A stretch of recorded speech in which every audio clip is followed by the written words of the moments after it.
ডিব্ৰুগড় চহৰত একাঠু পানীত মুখ্যমন্ত্ৰী ডিব্ৰুগড়ৰ কৃত্ৰিম বান পৰিদৰ্শন মুখ্যমন্ত্ৰীৰ চহৰবাসীৰ সমস্যাৰ বুজ ল'লে মুখ্যমন্ত্ৰীয়ে উজনিৰ আন কেইবা ঠাইতো বান পৰিদৰ্শন মুখ্যমন্ত্ৰীৰ অপৰিৱৰ্তিত ডিব্ৰুগড়ৰ কৃত্ৰিম বানে স্বাভাৱিক জীৱন যাত্ৰা ব্যাহত কৰিছে ডিব্ৰুগড়ত বিগত 8টা দিনে কৃত্ৰিম বানত বুৰ গৈ আছে চহৰখনৰ বহুকেইটা অঞ্চল এজাক বৰষুণতেই চহৰখনত সৃষ্টি হয় কৃত্ৰিম বানৰ দীৰ্ঘদিনীয়া এই কৃত্ৰিম বান সমস্যাৰ বুজ ল'বলৈ অৱশেষত ডিব্ৰুগড়ত উপস্থিত হয় মুখ্যমন্ত্ৰী হিমন্ত বিশ্ব শৰ্মাই নিজেই চহৰখনৰ এইচএছ ৰোডত কৃত্ৰিম বান পৰিদৰ্শন কৰি স্থানীয় ৰাইজৰ সৈতে সমস্যাৰ বিষয়ে আলোচনা কৰে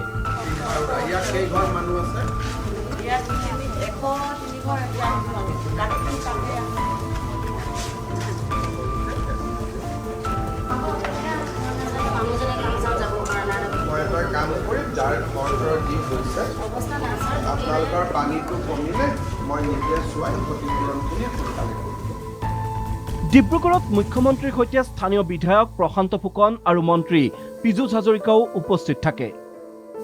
শীঘ্ৰে ডিব্ৰুগড় চহৰক কৃত্ৰিম বান মুক্ত কৰাৰ লক্ষ্য মুখ্যমন্ত্ৰীৰ একেবাৰে মুখত বহুত বেছি আৱৰ্জনা জমা হৈ আছে আৰু আৱৰ্জনাখিনি চাফা কৰিবই পৰা নাই বুলি কৈছে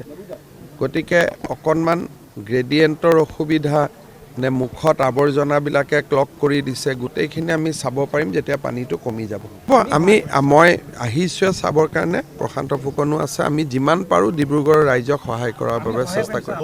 য'ত ড্ৰেইনৰ কিবা কানেকশ্যন নাই এনেকুৱা অসুবিধাৰ কাৰণে যিবিলাক সৰু সৰু সমস্যাৰ কাৰণে পানীটো হৈ আছে সেইখিনি আমি ঠিক কৰি দিব পাৰিম ডিব্ৰুগড় চহৰৰ পাছতে মৰাণৰ খোৱাঙত বানাক্ৰান্তৰ সমস্যাৰ বুজ লয় মুখ্যমন্ত্ৰীয়ে খোৱাঙৰ আশ্ৰয় শিবিৰত স্থানীয় ৰাইজৰ সৈতে মুখ্যমন্ত্ৰীয়ে কৰিলে বাৰ্তালাপ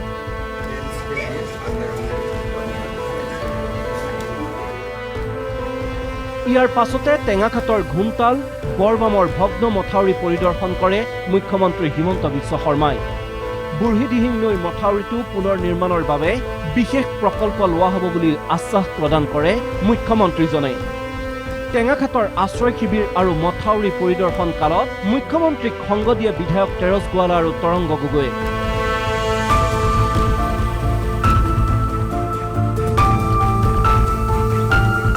ইতিমধ্যে 3দিনীয়া কাৰ্যসূচীৰে উজনি অসমৰ বান পৰিস্থিতিৰ বুজ ল'বলৈ